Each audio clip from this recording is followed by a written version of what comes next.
right, I'm back. Let's see if the blast of this.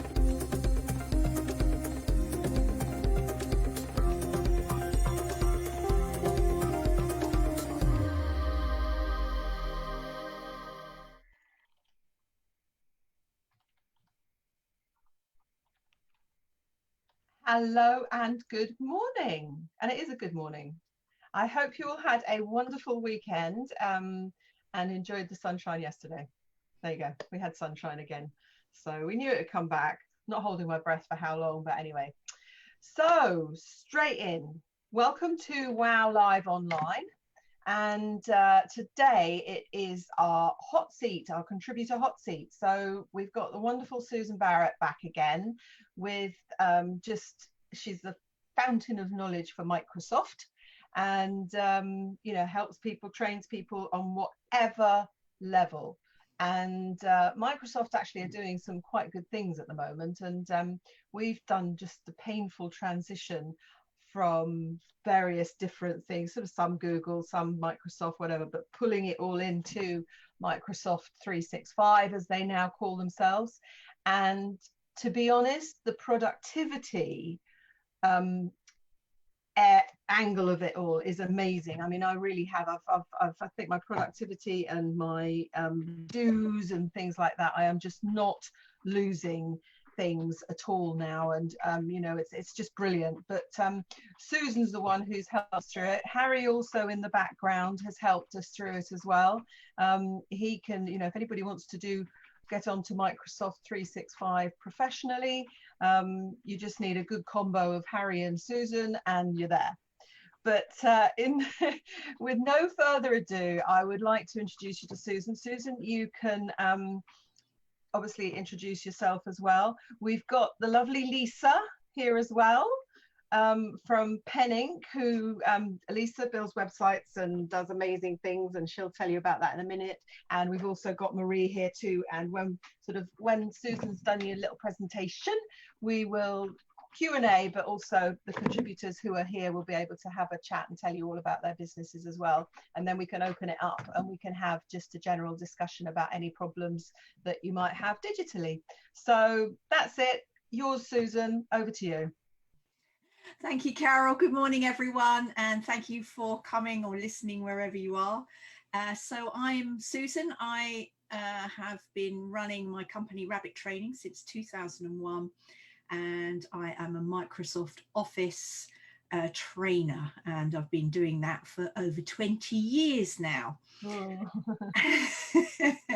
So seen quite a few changes over the years, from starting off on Excel 5 and Word 6 and so on, or is it the other way around? But we're on to Microsoft 365 now.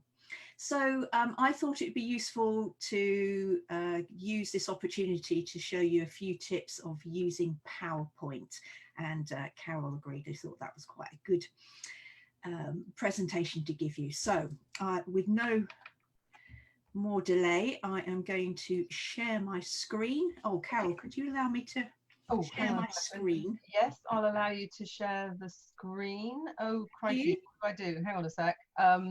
Susan, if I make a co-host, yeah? Yeah, lovely, thank you. That should allow you to share the screen. Yeah, I think it's fair to say that I think a lot of people do some really clever things with also image manipulation as well in PowerPoint. Yes, absolutely. It's brilliant. Yes, there is a huge amount of graphics functionality in PowerPoint that I don't think people realise, and may spend money on other applications where actually they could probably, what they're trying to do, they could do just as easily in PowerPoint. So yes, it is really quite powerful from that. I might need you to do a separate recording on that, because for me, obviously, and I suppose Lisa, you too, for building websites, image manipulation, and when clients send you images to put on a website, that is one of the most biggest tedious problems that we have. So to be able to teach people the best way to manipulate their own images is a godsend. So yeah, go for it. Okay, so with our meetings currently online, when giving a talk, it helps to have a slide presentation to support that talk. However, that presentation needs to look professional so that it represents your business in the best way possible. And the following few tips when using Microsoft's PowerPoint will help you to do this. Can I see? I can't see your screen. Oh, okay. Can anybody else see Susan's screen?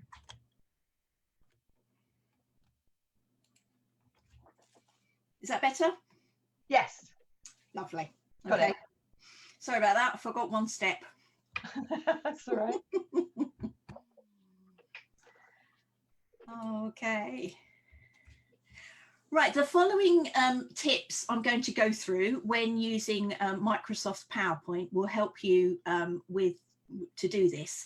And some of this would apply if you were using Apple's Keynote, which I'm sure has very similar features. So what am I going to cover? The first thing I want to show you is the Slide Master, and this helps you to ensure the layout of your slides is consistent throughout the presentation. I'd also like to talk to you about animations, and these help you to display the point when relevant to your talk. Spelling mistakes are one very easy way to make yourself look unprofessional, so it's important just to know where to do this in PowerPoint. Once you then are ready to run your presentation as a slideshow, I'll be showing you a few shortcuts and tips to use when you're actually presenting. I'd also like to show you a feature called Presenter View, which helps you to see your notes and what's coming next and helps your talk to flow. And then also as well, I'd like to show you some, talk through some general presenting tips. Now, these are either from my own experience or have come from experts in design or in presenting. But obviously, please do make sure you get your own expert advice. So to start with Slide Master, this is where you should always start when creating a new presentation. And this is where you determine the look and design of that presentation. Ensure you use someone with an understanding of colours and design to determine your company look, logos, and so on, and then use this in your presentation. So Slide Master is available via the View tab on your ribbon, which I'm pointing at now, and there you will see an icon called Slide Master.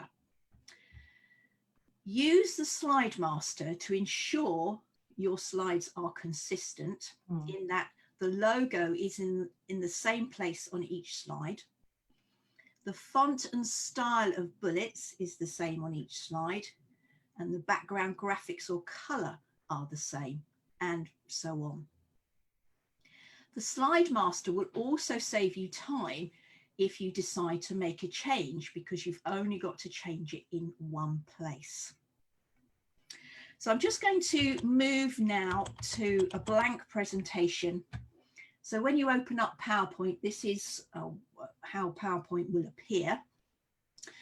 And the first thing, as I say, you need to start with is your Slide Master to determine the look and design of your presentation. Now, before I take you to Slide Master, I just want to show you something, that when you create a new slide via the new slide icon, you can choose from a selection of layouts for each slide. And what we're going to be doing in that Slide Master is determining the look and feel and design of each of those layouts.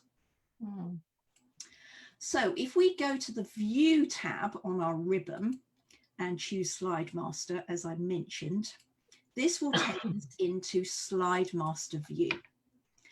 And you can see on the left-hand side here a thumbnail of those layouts that I just showed you, and we can now determine the design of those.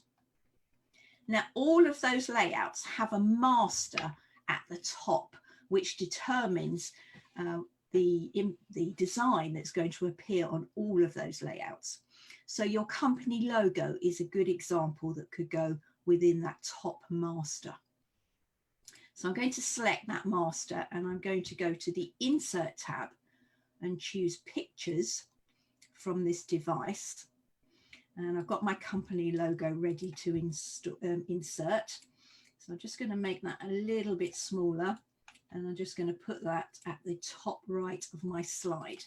And you will see in the slide masters now that that logo has been replicated throughout all of those layouts. So now we can be sure that that logo will be in the same place on each slide.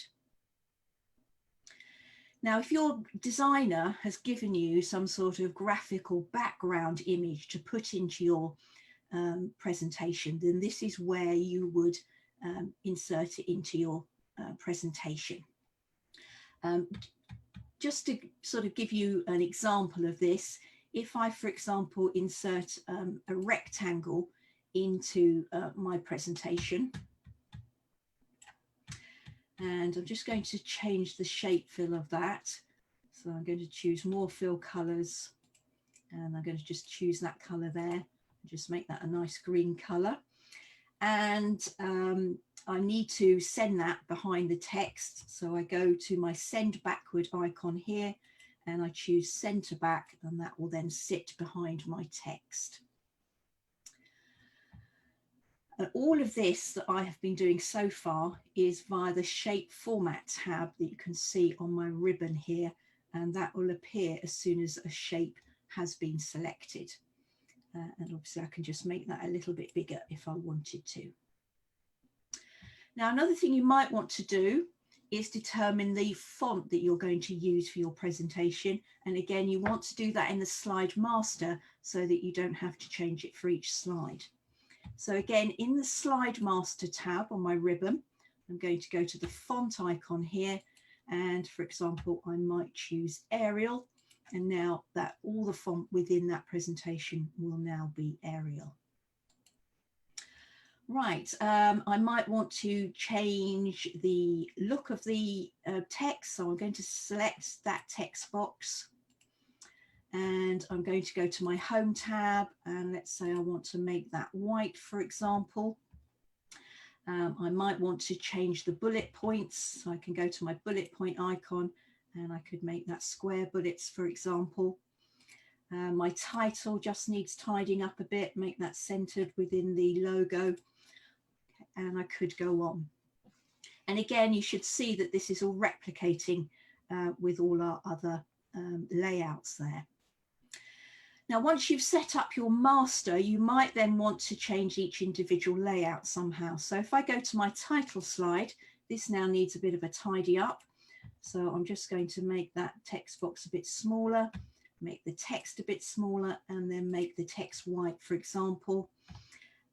My title and content slide is fine. My subheading one needs just a little bit of a tidy up. Let's make that white. And so on. You get the idea. You could then obviously do that throughout all your layouts in your presentation. Can I ask a question, just quickly?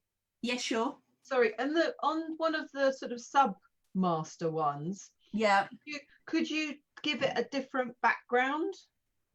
Yes, you could, but then don't either put it over the top of, say, my green box here, yeah, or don't put that green box in the master at the very top. Right, so you could have a different background for each one. You could have a different background for each one. Yes, absolutely. Okay. Great. Okay, so if once you've finished designing your presentation, go back to your slide master tab and choose close master view. And you can see we're back to my title slide with that design I've just created. So let's put some text in then, just to give something so you can see it all working. And we can put in a subtitle.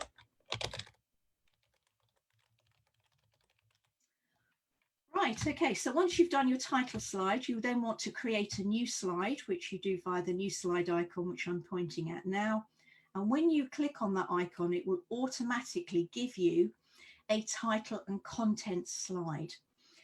But if you don't want a title and content slide, then you could use the layout icon here to change the layout that you require. But we'll stick with the title and content for now. So I'm going to create, let's put a title in. And let's put some bullet points in to give us something to work with.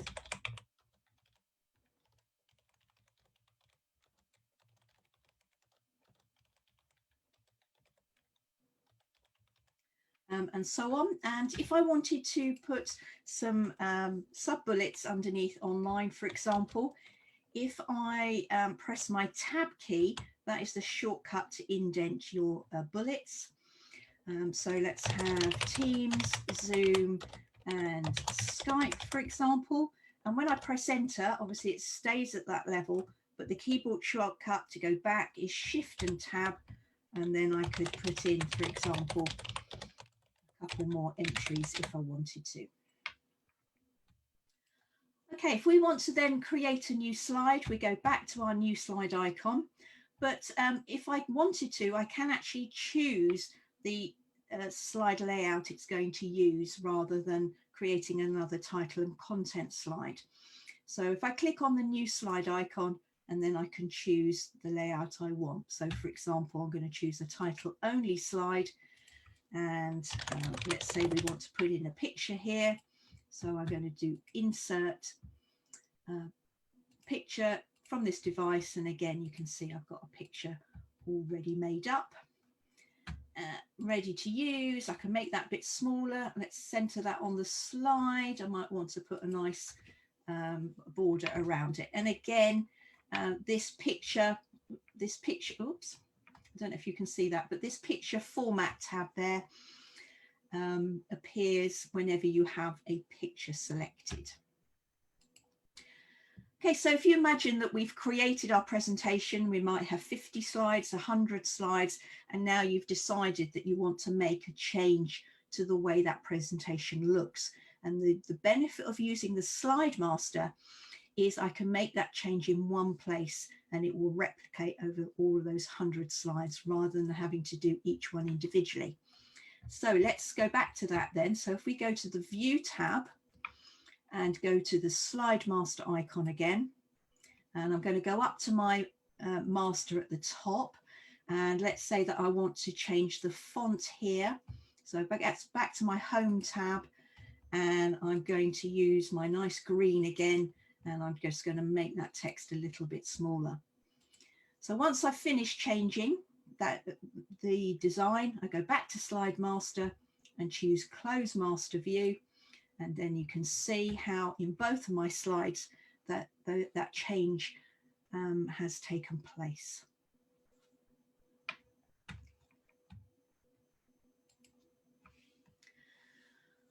So I'd like to just talk to you about animations.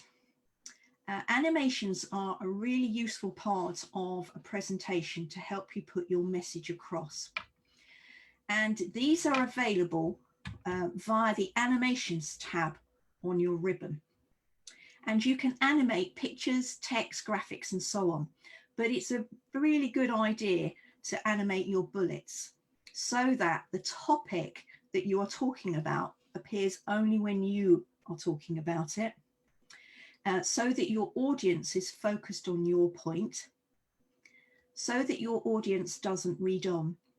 So therefore, make sure that you keep your bullet points as simple as possible and expand on them in what you are saying. Don't display paragraphs of text unless you want them to read something specifically, but you must give them time to read it for themselves. Leave all that you are saying for the notes and the handouts that you will be providing. So to show you how to animate graphics and bullet points and so on, I'm going to go back to our demo presentation and back to slide 2, and we're going to animate these bullet points so that they come in one at a time. So as I say, you go to the Animations tab on your ribbon that I'm pointing at now, and this will open up your Animations tab. So to do this, I need to select the object that I want to animate. And you can see there are various ways of animating those bullet points. And if I then click on this More button that I'm pointing at now, you will see there is lots and lots of animations that I can apply to text, graphics, and so on. but do be very careful, obviously, that you don't animate so much that it detracts from the message you're trying to put across.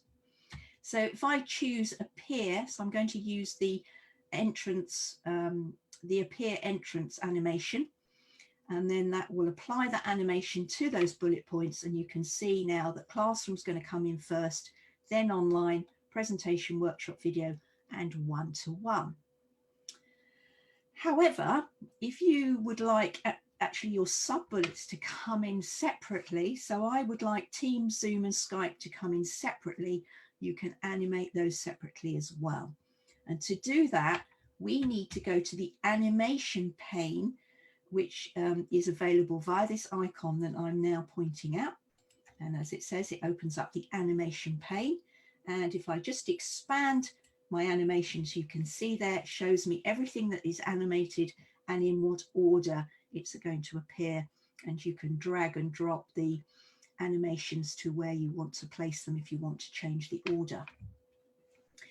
If I now want to make Teams, Zoom and Skype come in separately, I'm going to go to online and I'm going to click on this arrow next to online, and I'm going to choose effect options, and I'm going to go to text animation, and you can see currently that all our bullets are grouped by the first level paragraph, but I'm going to change that to second level paragraph and OK, and you can now see that Teams, Zoom and Skype will now come in separately on their own.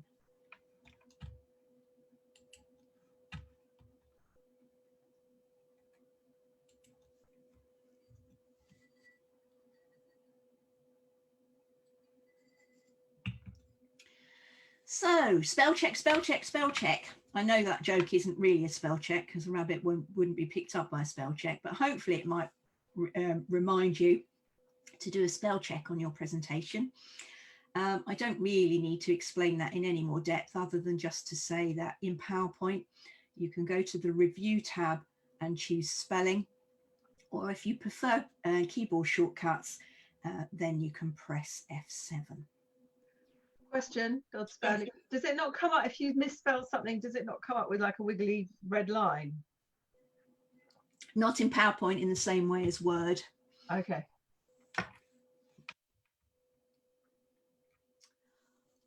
Okay, so if you have, once you have created your presentation and you've got all your contents and pictures all set up and ready, and then you come to do your presentation, you'll need to run it as a slideshow.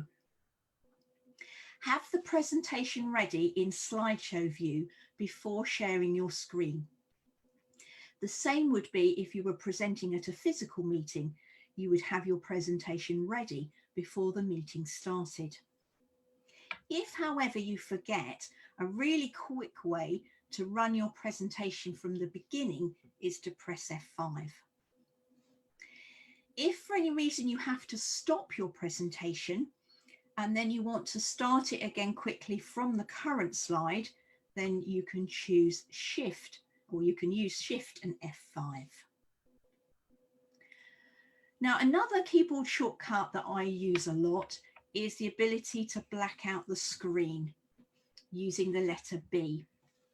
I use this in a couple of scenarios. It's possible that you may be asked a question and you want to then discuss that with your audience and your delegates, and you don't want them to be distracted by the slide you have on the screen. You can blank out the screen. So if I press the letter B now, you can see it will black out the screen. I press the letter B again, it brings it back. It's also useful, I use it when I'm at a physical meeting and I've set up my presentation and it's all being displayed on the projector screen, but actually there's parts of the meeting that need to happen first and then I do my presentation. So rather than my slideshow distracting from what else is happening in the meeting, I blank out the screen, and then when I'm ready to do my presentation, I stand up, I press B and I'm ready to go. Another way of doing it is to white out the screen. So if I press the letter W, that whites it out, or I can press the W again and it brings it back. Another keyboard shortcut which I find useful is when I want to turn on the pen. This is via Control and P. So at the moment on my slide here, you can see my arrow, my mouse is an arrow shape. But if I now press Control and P, it now changes to the pen shape, and then obviously you can then annotate your slide with whatever you want to write on that. And actually, since I've been doing lots of online training, I've used that a lot, because obviously you can't point at the screen in the same way that you can in a physical training session. When you then want to remove that annotation, you can press the letter E. So if I press E, that then removes that annotation. You don't have to remove it. It will stay there when you go to the next slide. And it will even ask you at the end of your presentation, when you close it down, whether you want to save that annotation or not, if you want to keep it for future reference. And then finally, the last keyboard shortcut, which I find useful when running a presentation, is to end it quickly, and you can do that with the escape key. But remember, don't end your slideshow until you have stopped sharing your screen or until you have turned off the projector. It's a good idea to have a final kind of thank you type message at the end of your presentation. Now, another feature that you can use when you're running your slideshow is presenter view. And this is available on the slideshow tab. And just to say, actually, can you see I've still got pen on? So I just want to turn that off. So Control and P will turn that off. I'm sorry I didn't show you that earlier. Right, so if I point at my slideshow tab, you will see in the middle there is an option to use presenter view, and that is actually on by default, or you can turn it off if you don't want it. The benefit of presenter view is that you can see what's coming next, and it helps your talk to flow. Now, I'm actually using presenter view while I'm talking to you now because I have two screens. Now, rather than sort of sharing that screen, I thought just the simplest would be to show you a screenshot of presenter view. So presenter view will appear on your PC screen, and the slideshow will appear on the projector screen. So in other words, what your audience sees appears on the projector screen, and you see presenter view on your PC. If it's an online meeting like this, then obviously it won't appear if you only have the one screen. So you might like to consider attaching a second screen to your PC when you're doing an online presentation. So just to give you a quick guided tour of presenter view. So on the left-hand side, this is what your audience is seeing. So this is the actual slide that's appearing on the projector or on the screen that you're sharing. Then on the right-hand side at the top here is a thumbnail of what is showing you what is coming next. So you see here, it's telling me that spell check is the next bullet point that's going to appear in my slide. So it enables me to think ahead, be prepared with what I'm about to say, and enables my talk to flow.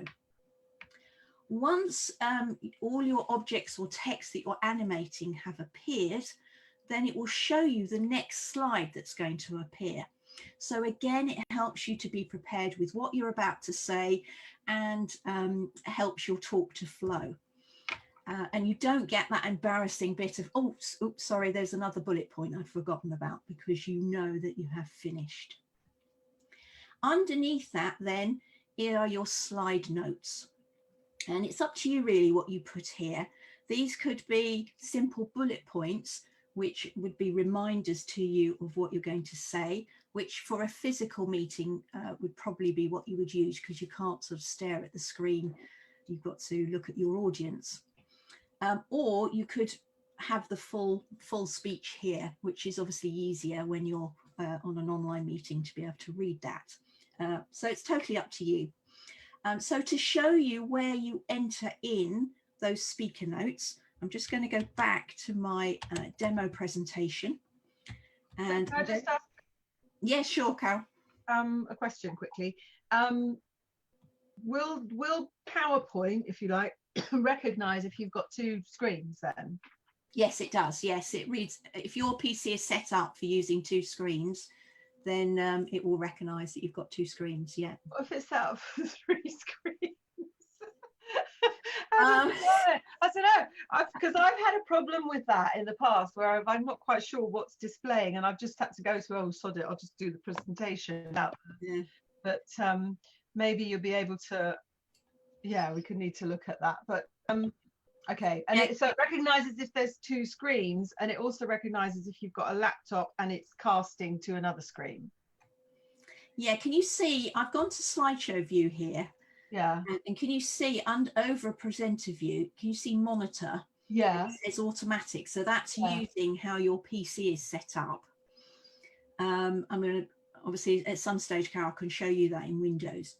Okay. But there you can see that you can specify which monitor you want to use. Right. Okay. Okay. But I would set it up in Windows, and PowerPoint will recognize that. Fantastic. Okay, right, so yes, notes view is what I was going to show you, wasn't it? So this will show you where you can enter in your slide notes. So if I go to the view tab on my ribbon, and you can see an icon here called notes, and if I click on that, that opens up the notes pane at the bottom of your slide. I'll just make it a little bit bigger just so that you can see, and obviously then you can type in your notes. You can bullet those notes, whatever you want to do there, and that will then appear in presenter view.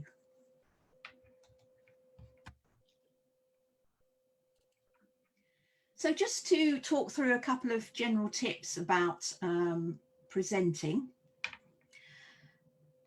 do bear in mind, oh yes, actually before I say this, actually just to say that the tips I've already given, and that, you know, the following points I'm about to go through, I have learned over the years, or I've been told by designers and presentation experts. We have all heard the saying, death by PowerPoint. And we have all been on those type of presentations where everything, including the kitchen sink, has been thrown on that slide, and you don't focus on the speaker and you are lost by the slide and you give up. So it's a good idea to talk to someone who is an expert in presentations if you don't think your message is getting across. Not saying that my presentations are perfect and that I always remember, but I do try to follow these tips, and I hope they will help you too. So, as I said, a slideshow is there to support your presentation and not to take over or distract your audience. Avoid complex backgrounds. Photos and complex sort of images and things are fine for the title slide and maybe the end thank you slide, but not for slides where you've got bullet points and graphics where you're trying to get a message across. Position your company logo at the top right-hand corner of your presentation so that left to right scanning means the title is read first. You want to make sure your titles are clear and simple, and think of the 4-second rule. Can you see the message of the slide in one glance? Diagrams and infographics and so on are really great at getting the message across at a glance. So just to finish off, I just thought I'd quickly run through the services that I offer. If you are interested in updating your skills in PowerPoint or in Excel and Word, I'm currently providing online training courses. These can be for 1 hour, 2 hours, or 3 hours, and can be workshop or structured courses. And I provide exercises and handouts because I would love everyone to be a Microsoft Office wizard. So thank you very much for watching this, listening to this. Obviously, Carol is now going to open the floor for questions and so on. But if you think of anything after this session, feel free to contact me if you have any questions at all on susan@rabbittraining.com. Thank you very much. Fantastic. That's just brilliant. That's just it's such a little sort of nutshell, isn't it, of what to do and how to present, and especially in this day and age now that we're doing a lot more stuff online. Do you want me to? What? Do you want me to keep it shared for the moment in case there's anything else you want me to show? That would be a good idea. I think it might be great if you did that little thing about how you can maybe, if somebody to adjust an image. I think that's a really, really good tip. Yep. Sure. Is that something you can sort of do on the hoof, or? Yeah, it depends what they want to do, really. But yeah, I mean, so you, for example, our picture, you mean? Yeah. Can you crop them, and can you see the sizing? Yeah. Am I being too? No, not at all. No, like, no, that's absolutely fine. I mean, so yeah, so cropping is a nice simple one to show. So if we take our picture, for example, here, again, you get your picture format tab, and you can see that you get a crop icon, and if you click on that, then obviously you can crop the bit of the picture that you don't want. So I like portrait, say, from landscape. Can you bring it in, say, or is it doing it? Is it cropping it proportionately? Yeah, so I mean, you could crop to shape. Is that what you're kind of? No, just like if you like when you highlight those two things again, the crop. Yeah. Yeah. Highlight the crop bit so you get those black lines. Yeah. Can you just bring in the left and the right? Yeah. So you could just do that, you mean, rather than yeah. Yeah. That's it. Yeah. So you can turn it into portrait from a landscape picture. Does it show you the actual? It shows you the sizes. Yeah, you can crop to a particular size. Can you crop to pixels? Ooh. Can you change those? Sorry, am I pushing the back? I just, only because, like, for example, and I'm sure Lisa, you'll agree, like if you say to somebody, okay, right, moving forward, your blog, I want you to make all your images 800 pixels by 400 or 800 by 600, that's a normal shape. Would I be able, could they sort of determine that, or would I have to say to them, okay, make them all 11 by 11 centimeters by 8 centimeters? Well, if I'm doing that, I would use Microsoft Paint for that. I would open up the picture in Microsoft Paint, and then I would resize it to the pixels that I needed. Okay, and then you can sort of save. Can you do DPI in that as well? The dots per inch, 300 DPI. Just for the benefit of anybody who's watching, 300 DPI or more is good for print. But if you're doing something for a screen, it needs to be 72 DPI, and that means that it's got less of less pixels per square inch. Yeah, so I'm not sure that for a screen. Microsoft is. I'm not sure that PowerPoint's the place to do it, Carol. No, okay. It's definitely like just not. I know that you also know that in WordPress you can set the size, so they can upload an image, but it determines the size. I know. And I think trying to get them to do it in PowerPoint and then exporting the image and then pulling it into the WordPress, into the website and everything is probably not a way I'd do it. Okay. All right. To get the picture from them and spend 3 seconds to crop it. Yeah. So I've got Paint on the screen here, and you can see that you can save an image via the pixels that you want, and that's where I would do that. Yeah. If I didn't have you at the end of the phone to sort it out for me.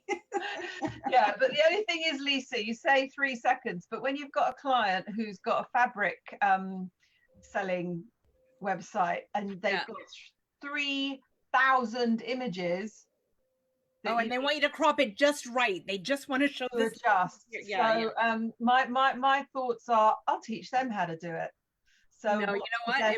It's probably worth exporting it from PowerPoint if that's the case. Let them do No, 3,000. no, absolutely. I mean, this was just sort of like, I wondered if there was a quick fix in PowerPoint. I don't recall from PowerPoint or Paint that you can get PPI, or not PPI, DPI. DPI, yeah, no. I mean, I've had to do a bulk script on a lot of them, and I've had to do it in a macro in Photoshop. But yeah, it's a really, really useful thing to be able to say to clients. For us, I know for you and me, Lisa, that, you know, this is the way this is a very quick way, if you've got a couple of images, in order to crop them so they're ready for me. I mean, it's all very well, like, but you know, I don't know about you, but you know, 3 seconds here, 3 seconds, you know, if you could just say to the clients, look, here's a little video, do this, crop it like that and send it back to me, then yeah, you're putting the onus the other way around. But anyway, that's just it was just a thought. Just trying to help my life. That's all. Is there anything else you wanted me to show you as far as pictures are concerned? I mean, you can see here that you can bring objects forward and backwards. You can align them. So if you've got, you know, rectangles creating some sort of flow diagram, you can align them. When you're obviously I haven't got two objects here, but you can group them together. So one really important tip, I think, is when if you're creating a graphic that you maybe want to put in a Word document, is to create it in PowerPoint, group it together, all bits of your object, and then save it as a picture, and then paste it in as a picture into Word. Yeah. I wouldn't recommend trying to create that picture in Word. I would highly recommend that you actually do that in PowerPoint and then paste it into Word. Hi, Susan. Hello. Hi. Can I just ask you, you know, for PowerPoint, because I've been kind of on my PowerPoint as you've been speaking. Oh, yes. Do you need to have premium to have some of the features, or should we be able to get it just on a standard? What version of Microsoft Office have you got? What am I on? It's just the basic, my account, which is sorry, I'll just get in it and have a look. 365, but it's where will it tell me that? Which, so if you go to your File tab, yeah, and then choose Account, right, should then, you can see it on my screen if that helps, but you should see then it tells you what version of Microsoft Office you're using, or what Microsoft 365 you're using.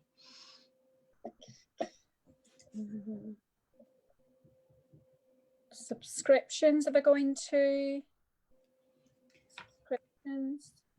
So if you've gone to file, have you gone to File and Account?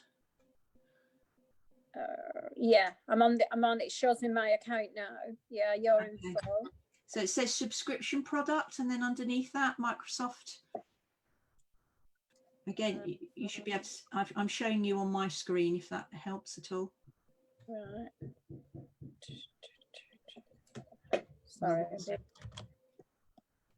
I'll be in a bit slow on that. Subscriptions, right, I'm on it.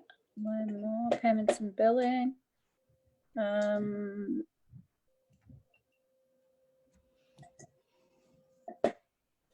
It's just the basic 365 that I've got, just the basic package. What does it actually say there? 365? Just 365. It just says 365. That's it. Nothing else. Yeah. Okay. So what have you got missing then? That, I mean, I as far as I was aware, I mean, obviously it depends on how often you're updating compared with how often I might be updating. So I may have a couple of extra little bits and pieces on a newer version, but other than that, you should have pretty much the same as me. What were you missing?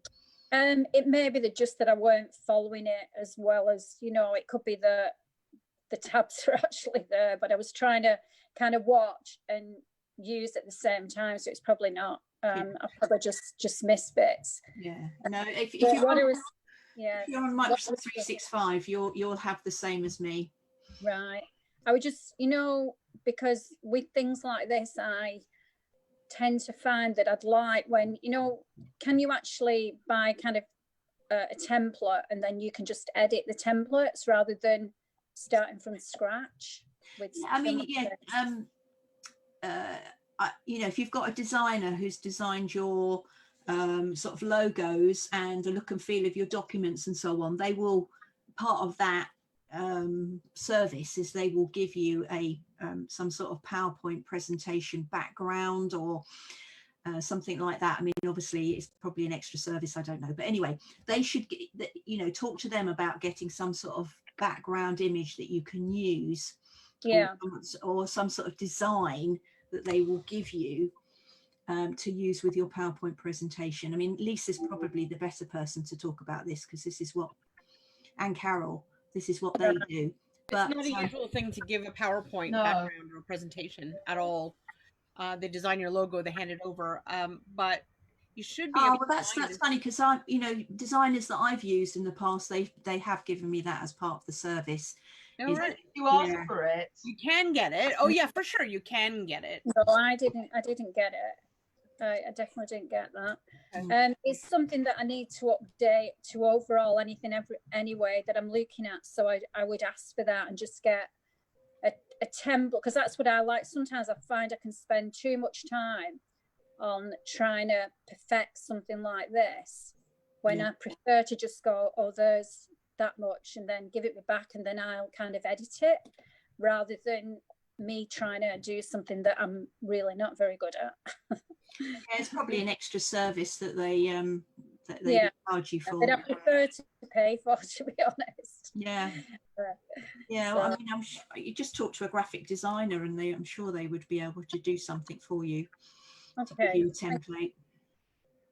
Yeah, or just, I mean, you know, if you watch this over again, you'll probably be able to just do it. It's really not that complicated. Yeah, I've done them before, but I do like I do like that kind of template where I just, you know, when you're not, I don't know, it just feels better, and then I'll get my own ideas and edit it.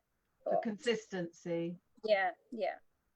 No, absolutely. I think and it was interesting, you know, it's keeping the actual length of the presentation to the right number of pages and things like that. So I think if you get a template, you get away from the waffle and get to the point better than.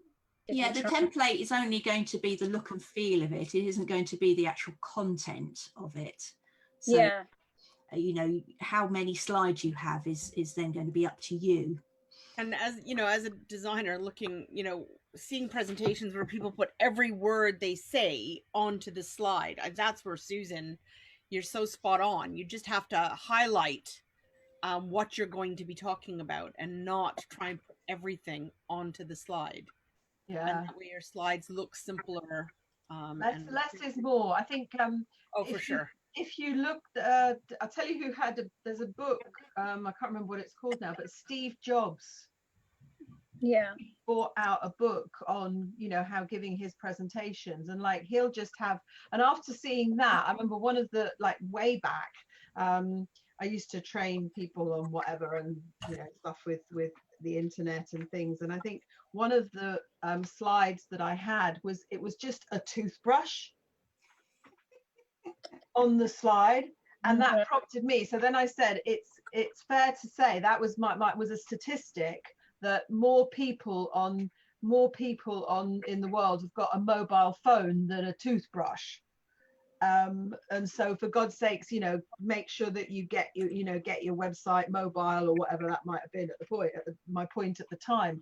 But it was just a prompt for me, and then people were more likely to laugh and remember that stat from just having the picture of a toothbrush rather than the stat written down, sort of thing. So it's about being a bit creative and clever with your slides. And then I had one about keywords, I think it was, and all I had was a picture of this little lady leaning over a crystal ball. And the analogy there was that, you know, keywords are like a crystal ball into the minds of your potential clients. So for God's sakes, do your keyword research. But I didn't, it was spelled out by a picture of somebody with a crystal ball, you know, things like that. So it's just prompting you to then natter a bit about what you're going to say. Yeah. For people to have a memory, they'll take their own notes, you know, if when you're presenting. But Marie, that's a lovely. Sorry, Lisa. One of the best things I ever saw was a designer. She wanted to tell a really short story of her background, her history, her training, and all of that. And she used this, you know, she had, I think she had 3 children. And what she did was she did like a timeline. And, you know, like in 2004, she had, you know, it was just a blue baby grow. In 2006, she had a pink baby grow, you know, and it was just, it was, you know, and she was engaged in 1999, and she just showed an engagement ring. So she wanted to tell the story, but she didn't want to spell it out for everyone. Because the last thing you want is to sit through someone's presentation and go, oh, in 1999, we got engaged, and in 2004, we had first child, 2000, you know, and people just saw this on the screen as almost a timeline with these little images and icons. That's really cute. Yeah. I liked it so much, actually. I used it for, I created my own. I think I'd run out of screen space for the babies, but anyway, there you go. Lump them all together, Carol. Between this time and this time, we had like a zillion. And Marie, it's just dawned on me as well, other people who I know who do offer that service are VAs as well. If you knew a VA who is... Yeah, Zoe. Oh, there's one further along the screen if you look. Yeah. There, wherever she is. No, on your screen, wherever. Marie, do you want to just present? Do you want to just tell us about yourself? Because yeah, just give us a 60 seconds on you and what you do and stuff and why you're Carol, here. shall I stop the share then? Yeah, go for it. Yeah. Okay. No pressure, Marie. Yeah, no pressure. Hi, Zoe. Yeah, so I'm my background, I'm an accountant. I worked for companies, then set up my own practice in 2003, did that for 5 years, sold it, and then since then I've been freelance. But when I first started my accountancy career, I was credit control, which I really enjoyed, believe it or not. And so I've kind of got back into that, and I'm helping companies to recover debts that, you know, a lot of companies just think, give up, write it off. But no, I've gone back to that, and I really enjoy it. But I do need to get all my image set up now. I've got a website which is not very good. My LinkedIn and all that. I've really got to do it. And this morning I thought, I'm going to get on here, and it's going to make me, you know, get going, basically. Yeah, because I think it's fair to say, you know, if you want to be promoting yourself and pushing your business out there, if you don't feel that you look good in the background, or in the foreground, indeed, then it's a difficult one. I always say, unless you're madly in love with your website, you're not going to tell anybody about it.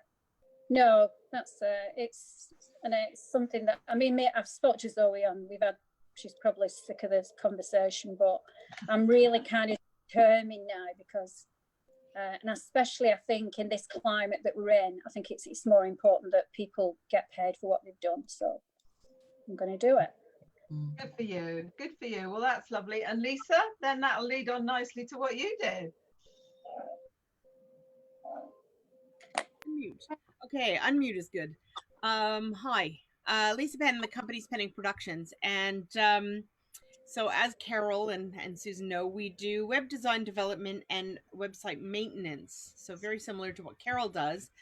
We've thrown in the extra added benefit of something we kind of dropped at one point, but realize is much needed, is we're actually starting to do design again, graphic design, branding, logos, and things like that. So we're offering startup packages, because a lot of the conversations in the Zoom meetings we've been on, people who had been furloughed, there's a huge percent of them who are going to be made redundant fairly soon when everyone's going back. I think there's a lot of people who either don't want to go back to work or are not going to be going back to work, and there's going to be a huge influx of startups and entrepreneurs and people who are going to want to do their own thing. So that's what we're there to give them a hand with. So yeah, that's Penning Productions. Susan, we obviously know what you do. And very, very well. I think we all do what we do very well, and that's sort of the idea of, obviously, of Women on the Web, and to be able to just help anybody out there who is struggling. And I think you're right, Lisa.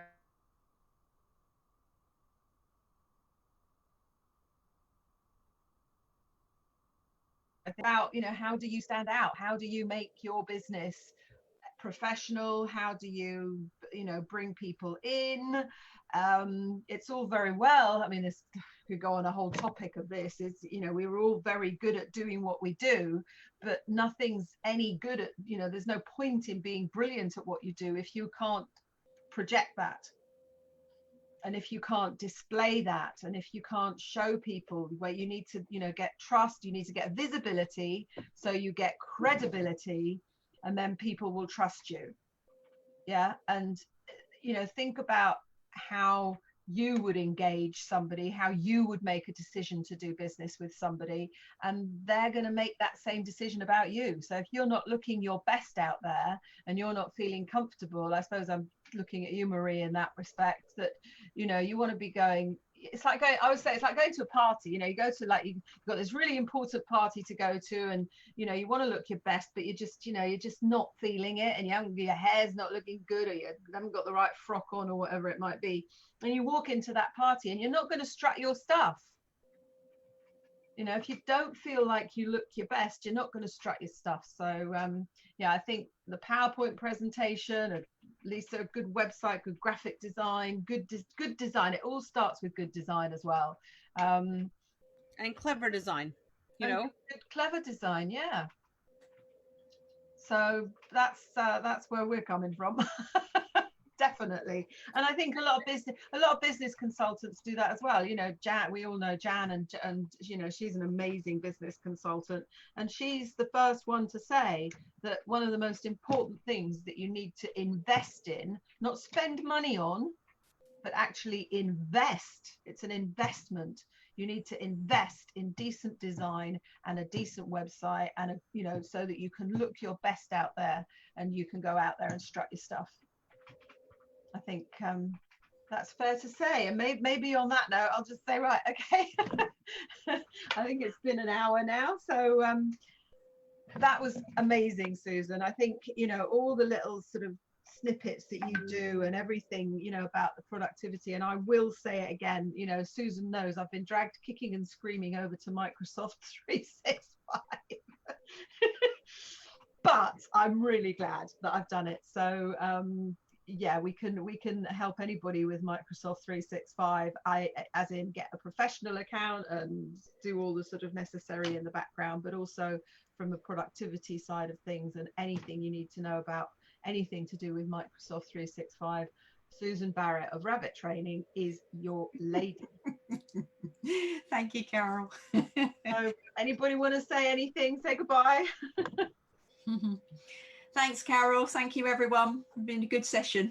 Yeah, no, it's been fantastic. Thanks so much, and thanks, Marie, for coming on. And Lisa, yeah, we've got you lined up for no contributor partner slot.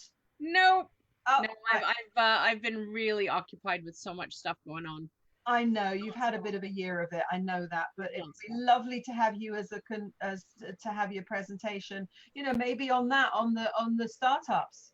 Yeah, we're doing a whole thing about hit the ground running, because there's a lot of people who, like I said, they've been waiting for the lockdown to finish. They've been waiting for everyone to be able to get back to normal.